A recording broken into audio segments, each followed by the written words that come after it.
네, 이슈 플로우 넘어가 보겠습니다. 시장의 약세 속에서 어떠한 기회가 있을지 오늘도 알아보겠는데요. 자, 오늘 토마토 투자 클럽 김진환 전문가 그리고 퍼스트 프라임 리서치의 손여로 팀장 자리해 주셨습니다. 어서 들어오십시오. 안녕하세요. 네, 자 오늘도 세 가지 이슈 공개하도록 하겠습니다. 자, 오늘의 이슈도 또 아주 핫하죠. 이란 테러와 관련한 내용들, 그리고 자동차가 역대 최고 판매량을 계속해서 갱신해가고 있다는 점, 그리고 정부 정책과 관련된 모멘텀들, 새해 초에 우리가 어떻게 접근해 봐야 될지 알아보겠습니다. 그럼 첫 번째부터 들어가 보겠습니다. 자, 이란 테러의 유가가 좀 급등하고 있는 모습입니다. 단기적인 그런 이슈인 건지 중장기로 봐야 될지 알아보죠. 자, 전문가님께서는 어떻게 한 줄 평하십니까? 네, 당분간 유가 관련 움직임을 좀 추적하자 이렇게 적었습니다. 네, 완전 단기는 아닌가 봐요. 자, 팀장님은요? 혹시 하지만 큰 소득은 없을 듯이라고 적어봤습니다. 지금 제가 방금 전에 흔들렸었는데. 알겠습니다. 자, 그럼 전문가님부터 얘기를 하나씩 들어볼게요. 네, 2월 인도분 브렌트유 선물이 뭐 전 거래일이 3.1% 정도 간밤에 올랐습니다. 그리고 이제 서부 텍사스산 원유 WTI도 이제 3.3% 정도 올랐는데요. 유가를 좀 자극하는 그런 뉴스들이 좀 많았습니다. 레바논에서 그러니까 하마스 서열 2위 지도자에 대한 이제 그 드론 공격이 좀 있었습니다. 그 전일에. 그래서 이 공격으로 이제 하마스 서열 2위 지도자가 이제 사망을 했고요. 그리고 이제 간밤에는 이제 이란 혁명수비대 정예부대의 이제 사령관 4주기 추모식 행사가 있었는데 거기에 이제 드론 공격이 좀 있었던 것 같습니다. 그래서 최소한 103명이 이제 사망을 했는데요. 그러니까 이 공격 배후로 이제 이스라엘을 이제 지목을 하면서 헤즈볼라도 이제 즉각적으로 이제 보복을 1000명을 이제 하고 있습니다. 그래서 가자 지구의 전쟁이 조금 다시 중동 전체로 이제 확산될 그런 가능성이 조금 이제 보이고 있습니다. 헤즈볼라는 상당한 어떤 무력 단체, 상당한 좀 세력이 좀 큰 무력 단체이기 때문에 조금 주의해야 될 좀 필요가 있습니다. 이 하마스보다는 좀 더 위협적인 그런 무력 단체거든요. 그래서 네. 이런 부분도 있고. 그리고 이제 또 간밤에 또 이제 이 오펙 회원국인 리비아가 이제 또 시위가 있었습니다. 그래서 하루 30만 배럴을 이제 생산하는 그런 이제 샤라라 유전지대 여기를 이제 폐쇄한다는 그런 뉴스도 있어서 유가가 지금 또 거기에 또 이제 추가적으로 이제 강세로 좀 이어지는 그런 모습이고요. 이제 오펙도 이제 좀 단결을 하겠다 뭐 이런 식으로 또 얘기가 나오고 있는데 다음 달 1일에 또 이제 오펙 회의가 있습니다. 그래서 이런 모든 이런 뭐 세네 가지 이슈죠. 이런 것들이 좀 겹치면서 이제 흥구석유 같은 유가 관련주가 좀 급등하는 그런 모습입니다. 근데 이제 여기에 또 이것만이 있는 게 아니라 또 홍해에서도 또 예멘 이제 친이란 후티 반군이 있죠. 그러니까 여기에서 또 이제 미국이 이끌고 있는 다국적군과 좀 대치가 있는 그런 상황입니다. 그래서 이런 것들이 또 이제 이 불안정한 것이 홍해 쪽이 페르시아만과 같은 다른 또 이제 주요 이제 석유 수송로 폐쇄 쪽으로 또 이어질 수 있다. 또 이런 또 보도가 있습니다. 그래서 이런 상황에서 뭐 세계 2위 해운사 또 이제 머스크도 이제 추가 공지가 있을 때까지 이쪽 홍해 이제 운항을 중지한다라는 그런 이야기도 있어서 오늘 또 이제 흥하 해운도 좀 움직이는 그런 모습이거든요. 그래서 유가 쪽하고 이 해운 쪽은 아무래도 조금 분쟁 섹터이지 않습니까? 그래서 오늘 안 그래도 지수가 좋지 않은 모습인데 예, 또 이런 또 이슈도 있으니까 지금 흥구 석유 같은 경우는 아까 제가 들어오기 전에 보니까 상한가였거든요. 그런 모습이고 흥하해운도 좀 강한 모습입니다. 그래서 이런 그 중동 분쟁 이슈는 아시다시피 바로 뭐 단기적으로 해결될 부분이 아니기 때문에 좀 주의해서 좀 볼 필요가 있다고 생각합니다. 네. 자, 그렇다면 지금 종목들이 해운주들도 좀 봐야 될 것 같고, 그리고 정유주도 큰 종목과 작은 종목 가릴 것 없이 물론 등락의 폭은 좀 있습니다. 어떤 종목들 좀 보고 계십니까? 뭐 아무래도 뭐 저희 뭐 해운 하면은 흥하해운이 좀 많이 움직이지 않습니까? 상한가예요? 네. 네. 야, 진짜. 네, 흥하해운 정도 테마적으로 한번 추적해 볼 필요가 있다라고 보고 있고요. 네. 흥구석유 같은 경우에도 뭐 한국석유, 흥규석유 뭐 이런 것들 이쪽이 좀 잘 움직이지 않습니까? 그래서 이런 쪽을 그냥 테마적으로 접근하시는 것이 어떨까 합니다. 네. 뭐 흥구석유는 계속해서 이런 얘기 있을 때마다 얘기를 해주시는 종목이 되겠는데 역시 피해가진 않습니다. 자, 두 번째로는 우리 팀장님 좀 보도록 하겠는데 큰 소득은 없을 것이다. 그러니까 그 소득이라는 게 투자자 입장이신 건지 아니면은 그 관련 사람들의 얘기인 건지 그것도 좀 헷갈리고요. 어떻습니까? 네, 뭐 저는 항상 투자자 입장에서 말씀을 드려왔었고요. 네. 한 줄 평을 잘못 지은 것 같습니다. 조금 관심 있게 봐야 될 듯이라고 바꿔야 될 것 같습니다. 살짝 약간 뭐냐면 바뀌어요. 네. 저는 이제 유가나 이런 것도 트레이딩 관점으로 매매하는 건 맞아요. 이거를 내가 이런 뉴스 나왔을 때 사가지고 뭐 석 달, 6개월 보겠다? 이런 분들은 안 계실 거예요. 근데 이거를 3일 보냐, 일주일 보냐, 오전만 보냐, 이 차이인데, 수급이 굉장히 좋아졌습니다. 그러게요. 그래서 제가 어떤 이런 확전에 돼서는 안 되겠지만 어쩔 수 없이 우리가 그런 걸 붙잡을 수 없는 상황이라고 한다면 투자자답게 그걸 좀 이용을 할 줄 알아야 된다라고 좀 말씀을 드리고 싶고요. 이스라엘 팔레스타인 관련해서 뉴스가 오늘 당장 나온 게 아니고 몇 달 전에 나왔다가 조금 소강 상태였다가 솔직히 12월 19일 날 우리가 예멘 반군으로 해운주 이야기 했었거든요. 맞아요. 네. 근데 그때는 유가가 안 움직였어요. 근데 이제 해운주들이 움직인 다음에 뭐 할인 뉴스 나오니까 그때 그 얘기 했었다가 제가 이런 말씀을 드린 적이 있습니다. 유가랑 가스주를 좀 보자. 왜냐면 이게 낙수 효과가 될지 모르겠는데 매매를 할 줄 잘 못하시는 분, 매매를 잘하시는 분들은 움직이면 봐라. 근데 매매를 못하시는 분들은 매수해가지고 뭐 일주일이든 2주일을 본 다음에 뉴스가 나오면 그때 매매를 하고 뉴스가 안 나오면은 그냥 마무리하면 된다라고 말씀드렸는데 솔직히 저는 이제 지금 12월 19일부터 지금 2주가 살짝 넘었으니까 네.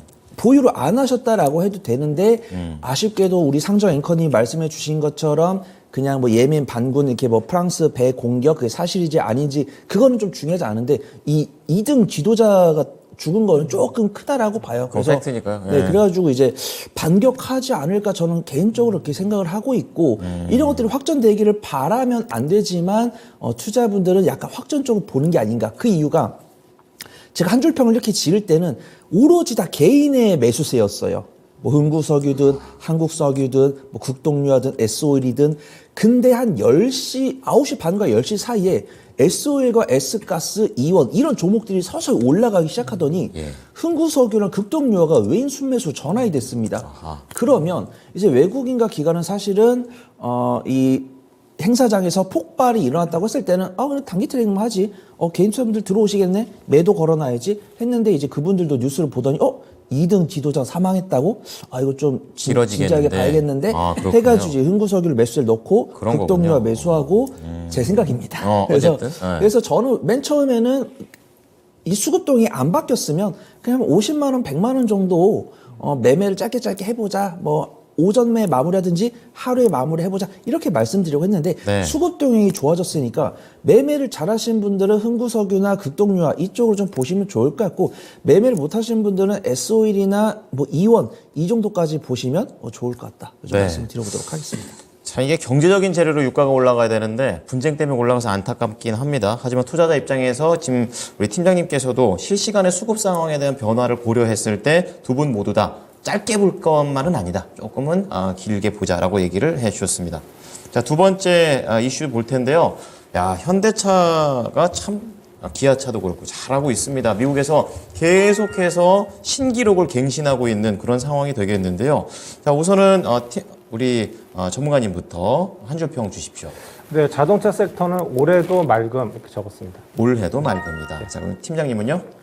네, 펀더멘탈을 뉴스가 흔드는 중이라고 지어봤습니다. 네, 자 뉴스가 흔들고 있다. 펀더멘탈 이게 뭔가 뉘앙스가 좋게 안 들리는데 어떻습니까? 어떻게 보면 조금 이 스윙 관점으로 본다라고 하면 매수 기회를 잡아보면 좋겠다라고 말씀드리겠지만 우리 머니플로우를 매일매일 챙겨보시는 분들께 조금 아쉬운 뉴스가 아닐까 그렇게 판단이 됩니다.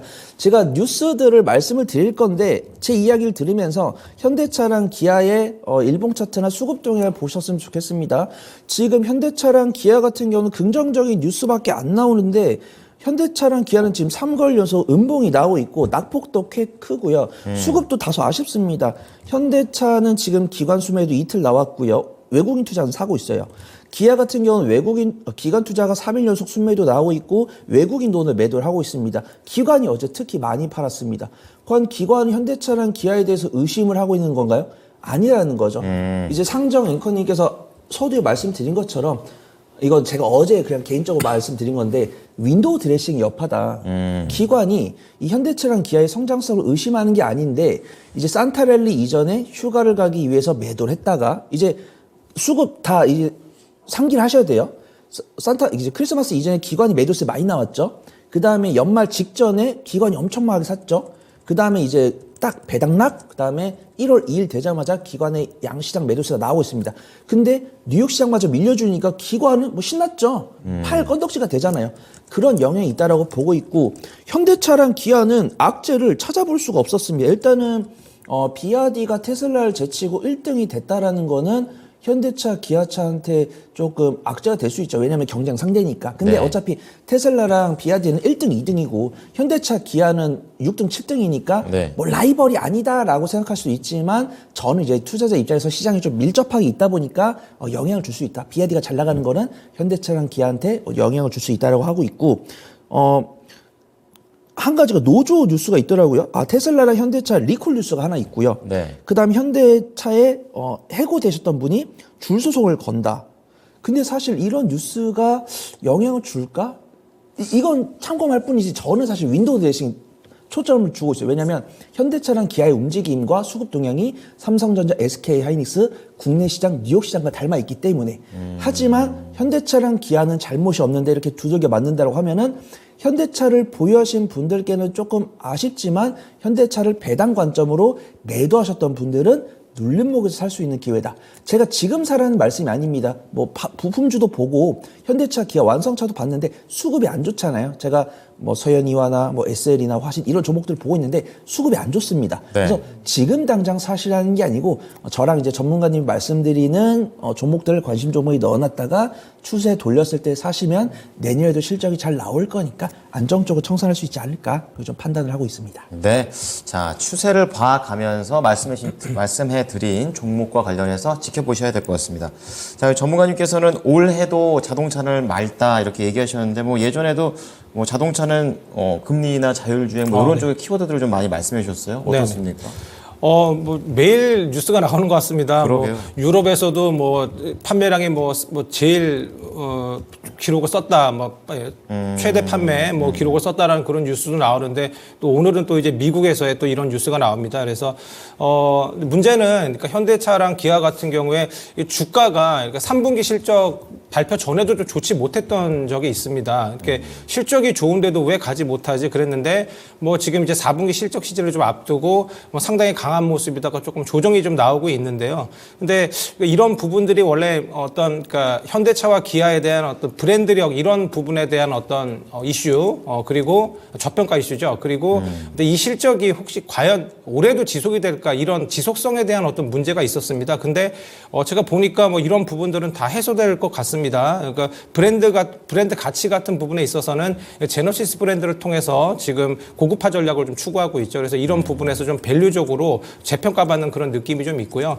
그 다음에 이제 EV 전기차 섹터에서는 조금 이제 수요 둔화가 중국과 이제 유럽에서 있긴 있으나 여러 가지 이제 북미 시장에서 그리고 이제 이머징 시장에서의 어떤 성장성이 이제 두드러질 것으로 이제 보입니다. 특히 이제 미국 이제 미국 공장도 이제 증설을 좀 하게 되고요. 그리고 이제 인도 시장에서도의 어떤 그런 이제 공장 찾고 어떤 이슈가 이렇게 있습니다. 그래서 지속적으로 올해도 좋을 걸로 좀 보이고 있습니다. 그리고 이제 이번 실적을 제가 보니까 하이브리드 차를 현대차가 좀 많이 팔고 있는 모습이더라고요. 근데 이 하이브리드 차가 전기차에 비해서 수익성이 상당히 높습니다. 그래서 수익성도 좀 잡을 수 있는 어떤 그런 부분도 있어서 실적적으로도 저도 피크아웃이 아닌가 이번 4분기, 작년 4분기가 절정 아닌가 이렇게 생각을 했었는데 내년 어떤 전체 자동차 세계 시장의 어떤 규모도 한 2.8% 정도 성장할 것으로 보이고 그래서 현대차와 기아는 나쁘지 않을 것 같습니다. 그래서 저도 지금 다시 현대차와 기아를 재평가하고 있는데요. 뭐 당연히 뭐 저희가 현대차, 기아차를 기아를 보면은 뭐 자동차 부품 쪽 떠오르지 않습니까? 그래서 그렇죠. 저도 우리 팀장님께서 말씀하신 자동차 부품 쪽도 보시긴 보셔야 되는데 오늘 보니까 좀 조정이 나오는 모습이거든요. 그래서 저도 그렇게 생각합니다. 추세가 조금 살짝 단기적으로 조금 꺾인 모습이 없지 않아 있기 때문에 좀 더 내려오면 보시는 전략을 추천드립니다. 네. 자, 지금 자동차와 관련해가지고 앞으로 이제 좀 더 글로벌 위상이 높아짐에 따라서 우리도 이 부분을 좀 주의 깊게 지켜봐야겠습니다. 자, 마지막 이슈 볼 텐데요. 이 정부 정책과 관련된 종목입니다. 최근에 뭐 엔젤 산업과 관련된 얘기도 다뤘었고, 거기에다가 어제 또 우주항공과 관련된 얘기도 다루면서 여기에 또 답이 있지 않을까 또 이런 생각을 하게 되는데요. 우선 전문가님부터 한 줄 평 부탁드리겠습니다. 네, 이 정책 섹터는 지속적으로 움직임이 나올 수 있다 이렇게 말씀드립니다. 지속성을 또 갖고 있군요. 자, 그럼 이번에는 팀장님은요?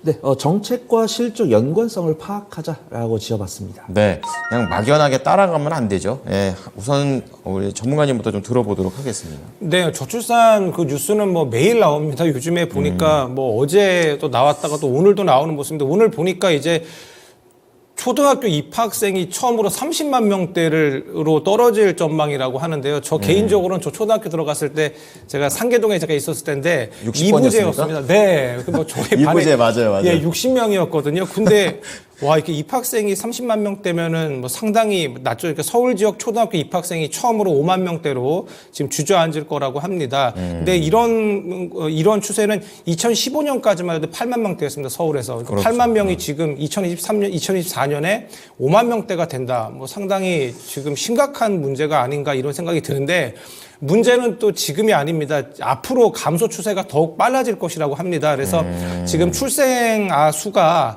2017년만 해도 35만 8천 명이었다고 합니다. 근데 지금 작년 같은 경우에 보니까 23만 명이고요. 그리고 또 이것이 이제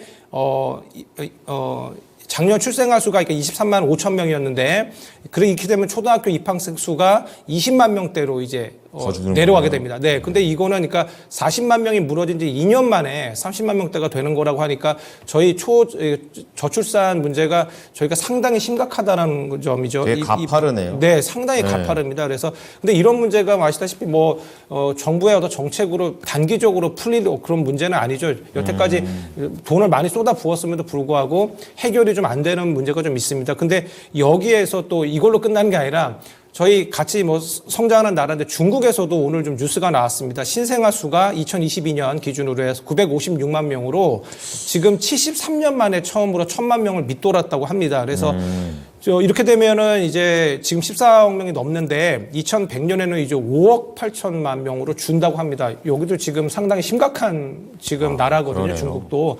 그래서 이렇게 저출산 문제는 뭐 우리나라만 있는 문제가 아니기 때문에 중국에서도 어떤 지금 심각한 문제이기도 하고 그래서 오늘 뭐 아가방이나 어떤 그 제로투세븐 같은 중국향 쪽이죠 이쪽이 그래서 이런 부분도 좀 강세인 모습을 아까 좀 보였던 것 같습니다. 그래서 근데 문제는 이제 이런 저출산 관련 이 종목들이 실제로 어떤 이 정책주와 정부의 어떤 정책과 관련이 있느냐죠. 이게 실적으로 과연 이게 연결될 수 있을까 이런 부분 문제가 있기 때문에 좀 테마적으로 접근하는 게 좀 좋을 것 같고요. 예. 그리고 우주 쪽도 저는 뭐 상당히 좋게 보고 있습니다. 뭐 다음 주에 어떤 일본의 어떤 민간 달 탐사선 어떤 발사 어떤 이슈도 있고요. 그리고 이제 스페이스 X의 이제 스타링크 이제 저궤도 위성을 이제 활용한 이제 이동통신 이제 도입 어떤 이슈가 국내에 있습니다. 그리고 이제 마지막으로 이제 우주청 이제 항공우주청 이제 특별법 이제 그게 다음 주 9일에 국회 통과 이슈가 있습니다. 그래서 뭐 AP 위성 같은 그런 테마주죠, 좀 우주청. 그래서 그런 우주 쪽도 지금 어제부터 좀 강세인 모습인데요. 저는 근데 이 저궤도 위성을 활용한 육지 쪽도 이제부터는 조금 올해 주목을 좀 해봐야 되지 않나 뭐 이런 생각을 하고 있습니다. 이제 미국 대선도 있기 때문에 어떤 통신 인프라 관련 어떤 문제 이슈도 나올 수 있기 때문에 보시긴 보시되 근데 우주 쪽이 뭐 컨택 같은 신규 상장주가 어제부터 좀 움직임이 좀 나왔거든요. 그래서 단기적으로 조금 급등한 면이 없지 않아 있는데 뭐 단기적으로 우주청 이슈가 있어서 좀 AP비선 같은 어떤 테마주입니다. 그래서 이런 것들을 조금 지켜보시고 다시 내려오면은 한번 뭐 보실 수 있을 거라고 봅니다. 그리고 이제 제가 하나 보는 거는 이제 저궤도 위성 쪽으로는 인텔리안테크가 저는 조금 괜찮다고 보고 있습니다. 그래서 중기적으로 한번 추적해 보시면 어떨까 합니다. 네, 인텔리안테크는 저도 좀 자세히 봤었는데 네. 계속해서 실적이 늘더라고요. 네. 대단한 회사입니다. 어쨌든 저출산과 관련해서는 저는 이게 전 좋게 안 보고 있기 때문에 어쨌든 뭐 AI와 로봇이 이제 필요하겠다 이런 생각까지 듭니다. 네. 자, 다음은 우리 팀장님인데요. 정부 정책과 실적의 연관성을 파악하자. 좀 자세히 들어보겠습니다. 네, 정부 저출산 이야기할 때 제가 그 채팅창에도 찍힐 만큼 명언을 하나 했습니다. 어떤 겁니까? 결혼은 사랑으로 하는 거라고. 그래서 이 정부 정책이 나온다고 해서 이제 그 실적이 반영이 안 되다 아유, 보니까 참, 진짜. 매매 관점은 보는 게 좋다. 그래서 아까 이제 전문가님 말씀해 주신 것처럼 저는 초등학교 입학할 때 한 반에 40명 정도 있었습니다. 그러니까 줄었군요. 줄어드는 추인 네, 거죠. 그쵸. 그다음에 이제 자녀분 키우시니까 한 번에 20명 안 될 거고 뭐 한 학교에 막 반 3개밖에 안 될 거고 한 학년에 반 3개밖에 안 될 거고 굉장히 좀 심각한 상황 맞다라고 판단되고 네, 있고 우리나라 이 저출산 문제가 부각된 게 한 1, 2년이라고 치면은 그 이전에 중국은 이미 심했습니다. 이제 간략한 뉴스는 이제 전문가들께서 말씀해 주셨는데 중국의 저출산 대책 우리보다 돈을 더 썼으면 더 썼지 정책을 약하게 하지 않았거든요. 그럼에도 불구하고 이제 뭐 신혼부부나 여성에게 외면 받는 것은 물론이고 반발마저 사고 있다는 평가를 있으니까 이런 결혼이나 이런 출산이라는 것이 약간 분위기적인 부분이지 강제로 어떤 것을 주입한다고 해서 성과가 반드시 나온 것은 아니다. 그래서 부정적으로 보는 것도 괜찮고 긍정적으로 보는 것도 괜찮지만 우리는 투자자니까 그 부분만 이용을 해보면 좋을 것 같다고 판단되고 있고요. 저출산 관련 종목들 어제 오후에 강한 모습 보여준 다음에 오늘 음봉 나와주고 있는데 아직까지는 제 눈에 이제 외국인 투자가 매도세로 나오고 있고 정부 정책 발언 꾸준히 나올 거기 때문에 눌림목 공략 유효하다라고 판단하고 있고요. 우리는 이제 인공위성 쪽으로 눈을 돌려보는 게 좋을 것 같습니다. AP 위성 관련해서도 뉴스가 나오고 있는데 뉴스가 3가지 정도 있더라고요. 일본 위성 말씀해 주셨고 새해 초에 인도에서 블랙홀 탐사 인공위성 발사 성공했다 이런 뉴스가 있고요. AP 위성 실적에 대한 리포트 나왔고 그 다음에 또 한 가지 투자 포인트가 우리나라가 4월에 총선이 있다 보니까 북한의 도발이 있을지도 모른다는 것이 부각이 되고 있습니다. 근데 이게 뉴스는 12월 중순에 나왔더라고요. 근데 이제 AP 위성 잘 가고 하다 보니까 이 12월 중순에 나왔던 뉴스가 한 가지 투자 포인트로 부각이 되는 것이다라고 판단되고 있고요. 네. AP 위성도 저도 사실 작년 상반기까지 테마주로 봤거든요. 인공위성 대장 테마다. 근데 4분기에 실적이 잘 나올 것으로 전망됩니다. 4분기 분기 실적이 굉장히 좋을 것으로 판단되고 있고 연속성이 있을 수도 있겠네요. 리포트를 보더라도 이제 AP위성이 이제 누리호 같은 경우는 가장 앞에 그 단추에 AP위성이 납품을 했었고 AP위성이 뭐 다른 뭐 스페이스 X나 이런 쪽에 납품을 진행을 하고 있다라고 하고 있고 인텔리안테크도 또 굉장히 좋게 보고 있습니다. 일단 겹치네요. 테슬라의 스페이스 X는 이미 이스라엘 팔레스타인 전쟁할 때 협조를 했죠. 그래서 우리나라든 미국이든 국방 인공위성을 띄워놨습니다. 근데 이게 노후가 되다 보니까 자꾸 고장이 나요. 그래서 이제 전쟁 났을 때 자신들의 인공위성을 쓰겠지만 자신들 인공위성이 여의치 않을 때는 이제 일론 머스크가 자신들 스페이스 X를 이용을 해주겠다 하면서 스페이스 X가 정말 엄청난 그 성장성을 보여줄 것이다라고 판단되고 있고 이제 저궤도, 중궤도, 고궤도가 있는데 저궤도는 스페이스 X가 대부분 폈다고 합니다.